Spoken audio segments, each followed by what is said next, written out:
to grant us the kind of worship that Allah would be pleased with.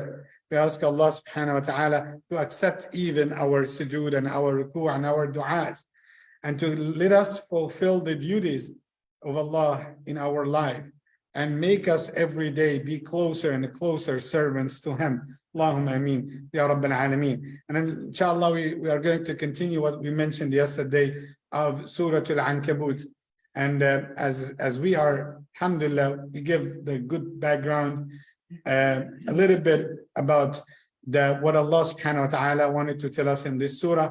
And actually, this surah, it is talking about the concept of fitna.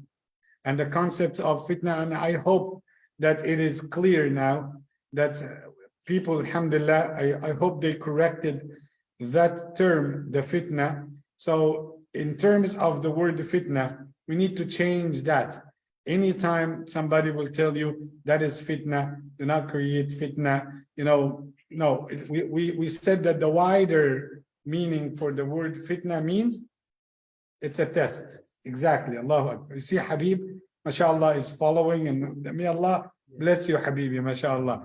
So it is that kind of test that Allah subhanahu wa ta'ala had prepared. But you can ask yourself, to whom Allah had prepared that test? Everyone.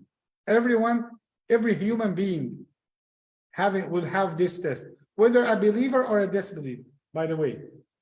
It doesn't need to be, and the more that you get into the relationship with Allah, the more the test will be tougher, right? Like, okay, what's the difference between regular classes here and honors? Have you heard about honors classes? Yeah. Okay, what's the difference? Test, harder, right? And the IB programs, okay, when you take Cambridge programs, it becomes more, right? So the more that you get, the more that you get higher levels, the more that the test will be harder. It's the same concept, by the way. The more that you become very close to Allah, the more that your test will be unique, will be different. And that's why I told you, for example, if you are walking on the way of the da'wah, and you are not going to, and you never been tested before, so that means check your heart. Check your heart. It's not true. You are missing something. The evidence, the sign, the clear sign that you are on the way of the da'wah to Allah, on the right way, that you are going to be tested. That's number one. People will accuse you. Sometimes people will say things on your tongue that you never said. People sometimes will claim things against you that you are never done. And that is the sign. And that's why who are the most close servants to Allah? The prophets, the messengers. And that's why Rasulullah sallallahu alaihi wasallam said in the hadith, أَشَدُّ النَّاسِ بَلَاءً Al-Anbiya. The most people, those people who will be tested the most, the prophets.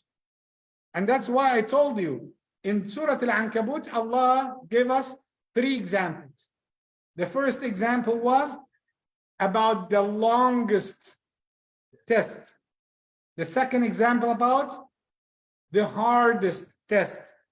And the third one, the most tricky test. I know you have the question, what does it mean, the most tricky? I will not give you the answer tonight.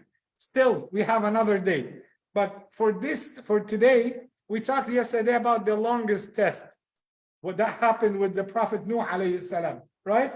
Today we talk about the hardest test. And Allah subhanahu wa ta'ala is telling us about the story of Ibrahim alayhi salam.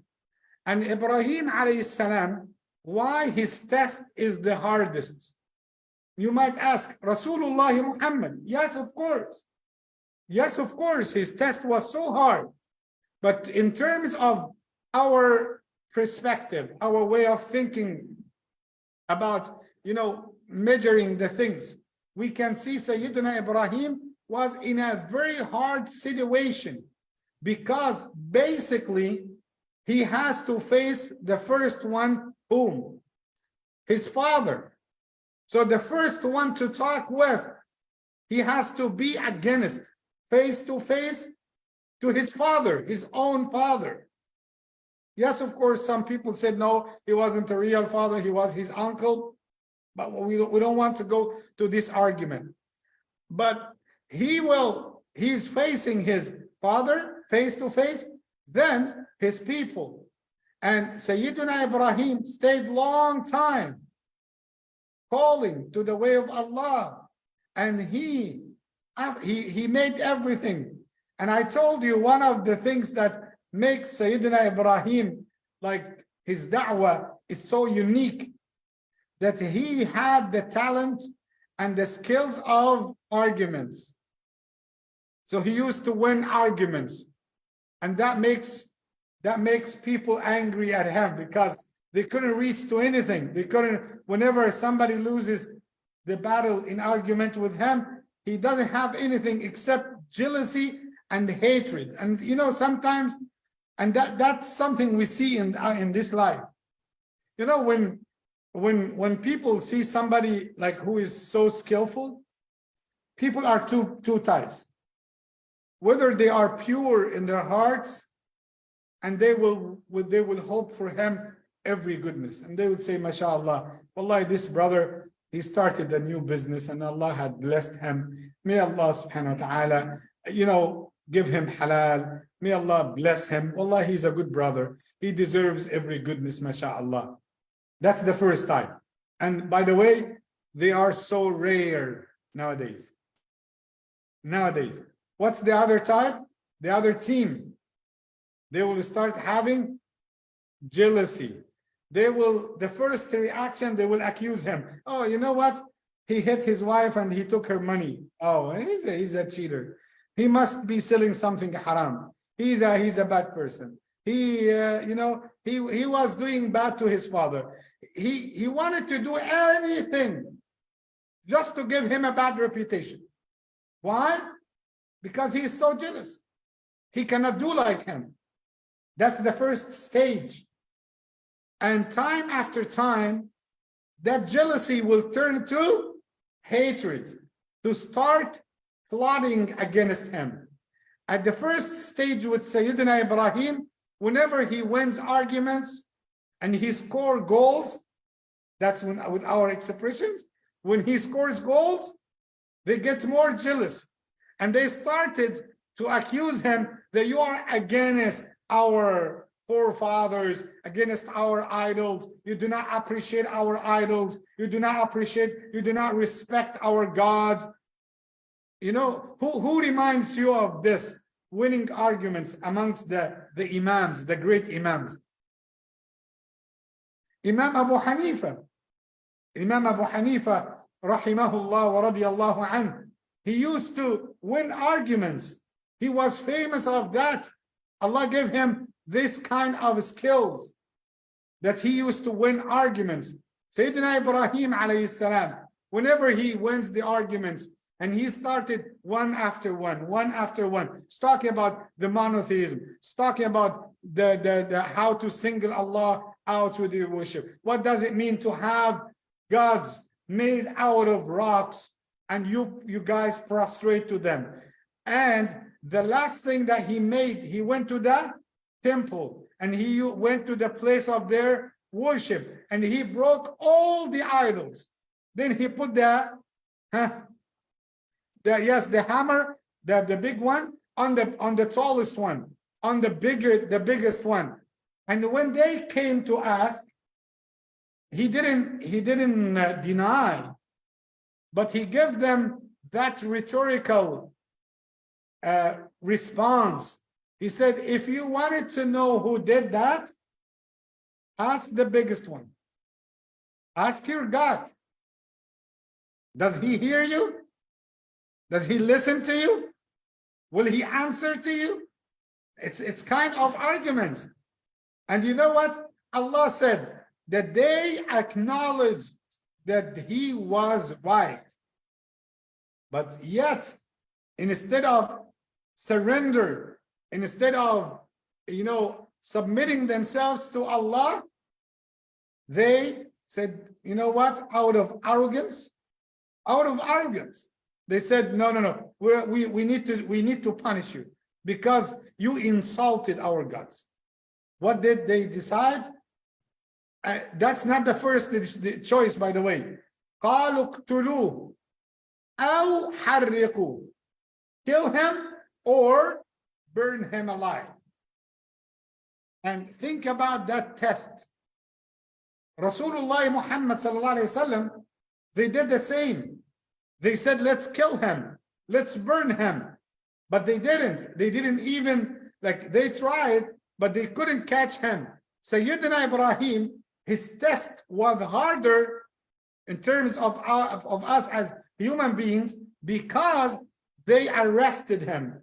They put him in jail for over 1 month. Why? Because they wanted to collect wood for that big fire that they are going to make. And the narration said, once they flamed that fire, even the birds in the sky couldn't fly above this fire. It will burn it. Even the birds. They collected for the wood for 1 month, and they wanted to make him a lesson for everyone else, because lots of rumors started to spread in the city at that time that, hey, there's somebody, he's winning arguments, and you know what? It seems like we are going to follow his religion, especially the young generations. They wanted to put an end for all of those. And that's why they chained him.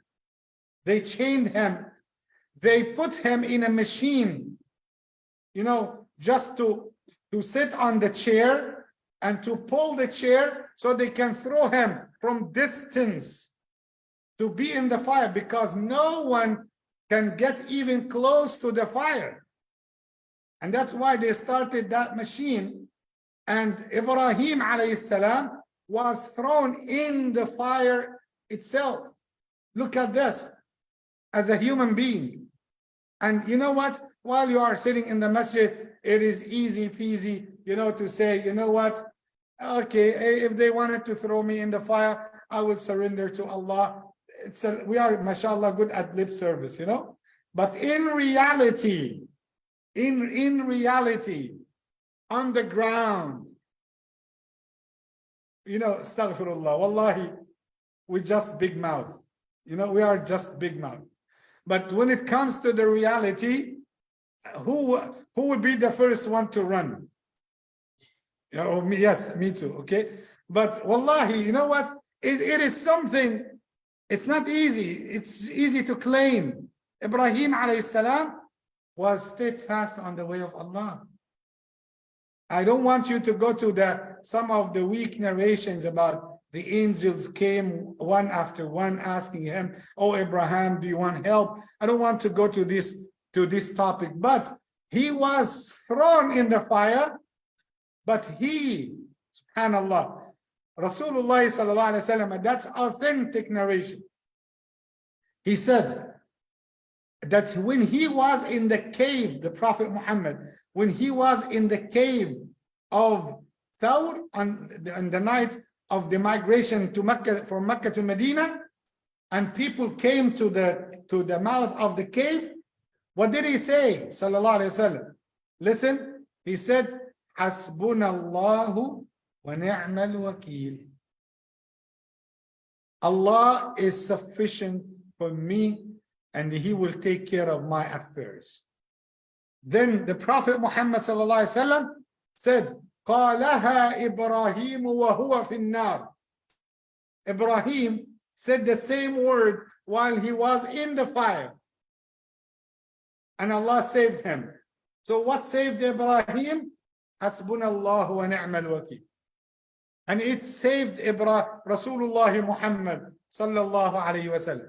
And the firm belief, the tawakkul in Allah had saved Musa, had saved Yunus, had saved Ibrahim, had saved Ayub, and Allah gave him cure from his disease.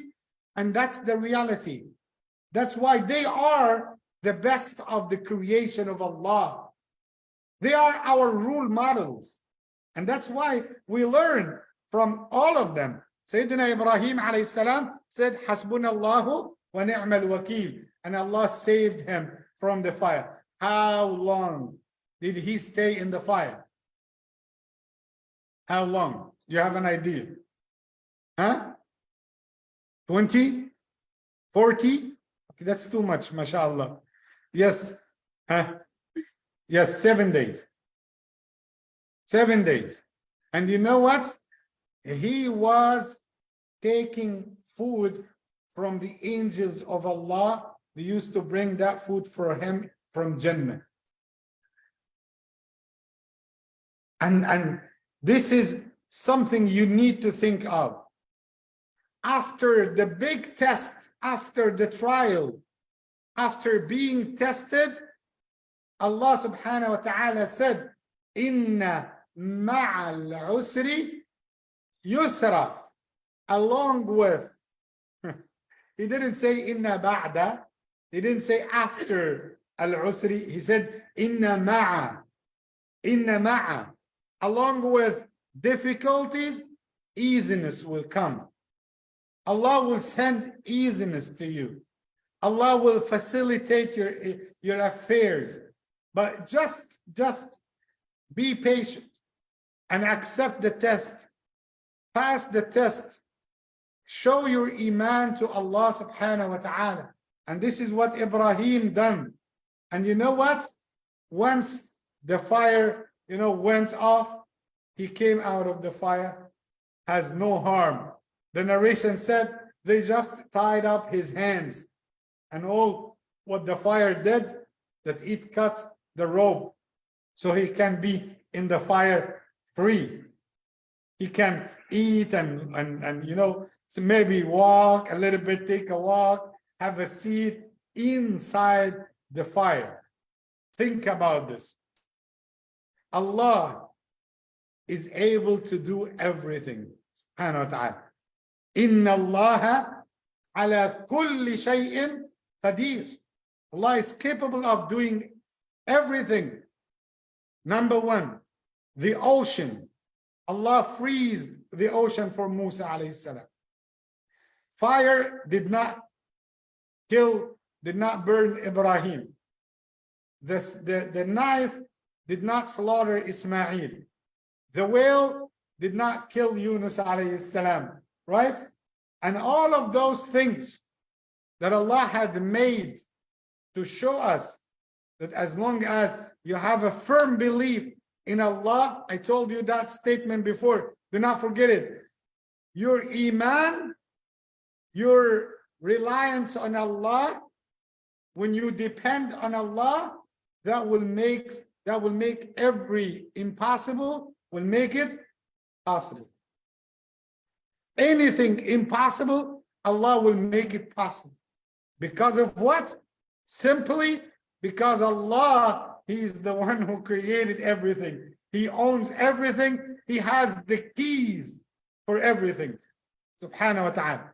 That's why the test of Ibrahim alayhi salam is the hardest test, at least in this surah. So the longest was Nuh alayhi salam. The hardest was Ibrahim, because they didn't even promise him that they are going to burn him. No, they put him literally in the fire. They didn't just threaten him.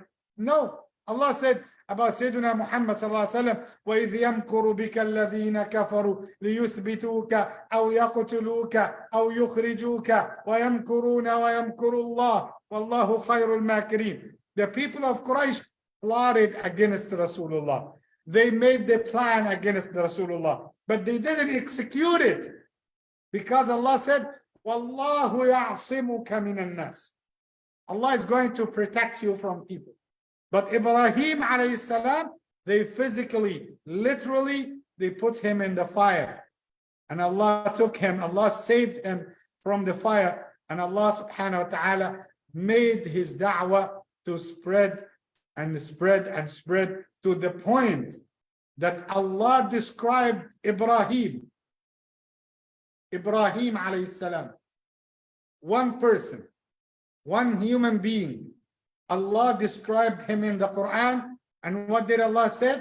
What did Allah say? Inna Ibrahim kana ummah.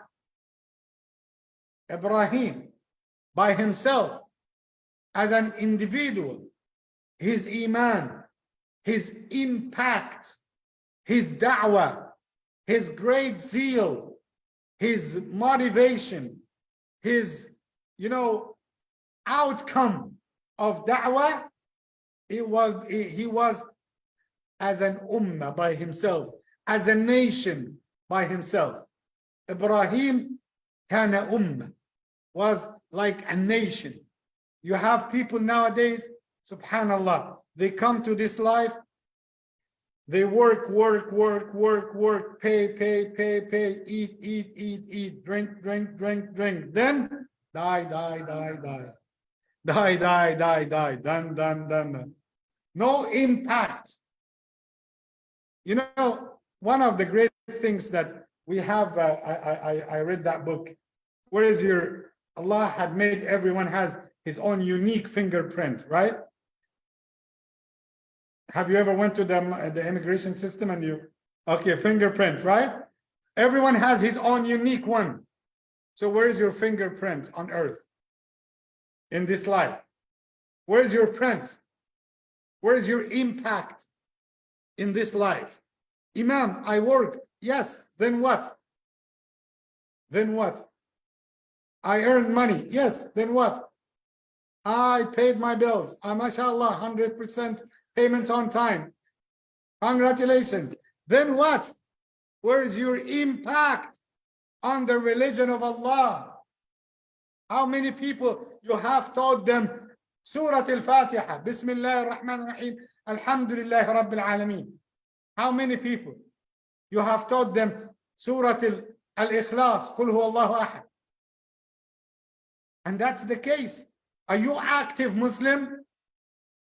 Are you active? That's the case. Where is your fingerprint? Where is your impact in this life? Ibrahim kana ummah. Kana ummah. By himself, he was a nation. Because of his impact, because of his da'wah.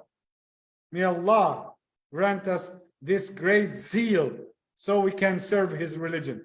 Allahumma ameen. Ya Rabbal Alameen. Inshallah, next time we're going to talk about the most tricky test that Allah had mentioned in the same surah, the Surah Al-Ankboot, inshallah. That will be the third test, so we can move to another surah, inshallah Rabbil Alameen, afterwards. Jazakumullah khairan. You see, this is the beauty of the Quran. You feel yourself at the beginning of the lecture, you start diving into the layers of Quran. Every time you go deeper, you go more deeper, you taste something different. You get something different. You learn something different. This is the Quran, full of diamond and pearls and gold and silver and benefits. This is huda, guidance. But for whom? للمتقين. May Allah make us amongst the muttaqeen. Ameen ya Rabbil Alameen. جزاكم الله خيرا. بارك الله لي ولكم في القرآن العظيم ونفعني وإياكم بما فيه من آيات والذكر الحكيم. وصل اللهم وسلم وبارك على سيدنا محمد وعلى آله وصحبه أجمعين. جزاكم الله خيرا. السلام عليكم ورحمة الله وبركاته.